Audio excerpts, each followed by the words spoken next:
আজ সন্ধ্যেতে একটু ম্যাগি ভাজা বানিয়েছিলাম। সো হ্যালো এভরিওয়ান, আমি দিয়া। আমার নতুন একটি ব্লগে তোমাদের সকলকে জানাই স্বাগত। তো ঘড়িতে এখন বাজে 4:23, মানে ভোরের দিকে উঠে পড়েছি। আজকে খুব সকাল সকাল ওঠা হয়েছে, কারণ আমার হাজবেন্ড একটু বাইরে কাজে যাবে। তো ওর ট্রেন আছে 5:15 ট্রেন, যাই হোক এরকম কিছু। তো সেই মতো ও যে এখন স্নান করতে ঢুকেছে, আর দেখছিলে বাইরে কেমন অন্ধকার। আর এদিকে আমি চা আর একটু শুকনো মুড়ি দিয়েছিলাম সকালবেলায়। তো ও যে স্নান করে এখন রেডি হয়ে নিয়েছে। তারপর ও চাটা আর মুড়িটা খেয়ে যে বেরিয়ে পড়লো, আর আমিও গেলাম ওর পিছু পিছু। আর চারিদিকে এত ঠান্ডা, এত সকালে তো ওঠা হয় না, তো সকালে উঠে বেশ ভালো লাগছিল, ঠান্ডা বাতাস দিচ্ছিল। তারপরে আমি বাড়ি চলে এসে আবার ঘুমিয়ে পড়েছিলাম।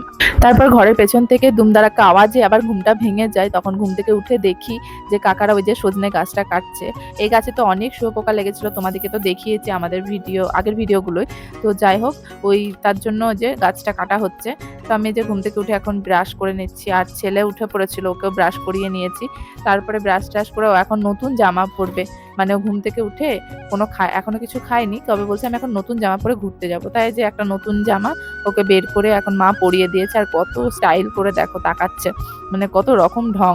তারপরে এই যে চা করে নিল মা, চা খেলাম। তারপরে এদিকে প্রায় কাকাদের গাছ কাটা শেষ। তারপরে এই যে সান্ধান করে মা করেছিল ডিমের ঝোল, ভাত, আলু সেদ্ধ, সেটাই খেয়ে একটা ঘুম দিয়েছিলাম। বিকেলবেলায় কিছু খেতে মন হচ্ছিল, তখন দেখলাম ফ্রিজে আইসক্রিম আছে, তাই একটা আইসক্রিম নিয়ে বসে পড়লাম খেতে। আর একাই খাচ্ছিলাম, ছেলে একটু রাস্তা দিয়ে গেছিল মায়ের কাছে।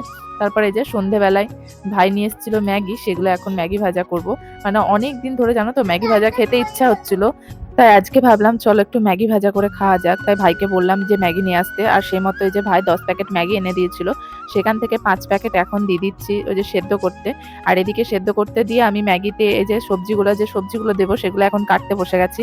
ম্যাগি যখন ভাজা করে খাই বা চাউমিন যখন ভাজি, তখন একটু আলু সবজি এইগুলো দিই, মানে আমার খুব ভালো লাগে। আর তোমরা আলু দিয়ে কে কে পছন্দ করো অবশ্যই কিন্তু কমেন্টে আমাকে জানাবে। তার মধ্যে বিনস দিয়েছিলাম, পেঁয়াজ আর কাঁচা লঙ্কা, ব্যাস সমস্ত সবজি আমার কাটা রেডি। আর এদিকে আমার সেদ্ধ হয়ে গেছিলো, ঢেলে রেখে দিয়েছি। এখন চলো সবকটা ভেজে নিই। আলুগুলো যখন সেদ্ধ হয়ে যাবে বা ভাজা হয়ে যাবে, তখন ওই যে একটা ডিম দিয়ে দিয়েছি। ডিম বেশি দিইনি, অল্পই ডিম, একটাই ডিম দিয়েছিলাম। ডিম বেশি দিলে আরো বেশি ভালো লাগতো, আমি বেশি দিইনি। তো এই যে ভাজা হয়ে গেছে ডিমটাও, এখন ওই যে ম্যাগিটা দিলাম, আর ম্যাগির মশলাটা দিয়ে ভালো করে এই যে ভেজে নিয়েছি। চলো এবার বেড়ে নিই। আচ্ছা, তোমরা কে কে এভাবে ম্যাগি বানিয়ে খাও আমাকে কিন্তু জানাবে। আমার তো খুবই ভালো লাগে, সেদ্ধর থেকে এই যে ম্যাগি ভাজাটা বেশি ভালো লাগে। তো এই যে এখন ঘরে নিয়ে চলে এসেছি, আর বাবু এদিকে ঘুমোচ্ছিল, মানে সারা দুপুরটা আজকে ঘুমোয়নি, তাই সন্ধেবেলায় ওই যে দুধ খেয়ে ঘুমিয়ে গেছে। মাকে ভাইকে দিয়ে এসে যে আমি এখন বসে পড়েছি ম্যাগি খেতে। তারপরে যে রাতের ডিনারটা বানিয়ে নিলাম। আজকে রাতে করেছিলাম রুটি, আলু ভাজা, আর তার সাথে ছিল মিষ্টি। তো এই যে ছেলেকে এখন খাইয়ে নিচ্ছি। আর আজকে তোর বাবা বাড়ি ফিরবে না। তোর বাবা বাড়িতে থাকলে তো আমাদের রাতে ঘুমোতে ঘুমোতে প্রায় 1টা বেজে যায়। তো আজকে ওর বাবা নেই, তাই ভাবলাম যে আজকে তাড়াতাড়ি একটু ঘুমিয়ে পড়বো। আর আমার বাবু তো ওই যে গাড়িগুলোকে নিয়ে বিছানার মধ্যে সাজিয়ে রেখে দিয়েছিল, সেগুলোকে জানালার মধ্যে রেখে দিয়ে বিছানাটা ভালো মতো পরিষ্কার করে নিলাম। চলো এবার ঘুমিয়ে পড়ি। তো সবাইকে টাটা, ভালো লাগলে পাশে থাকবে।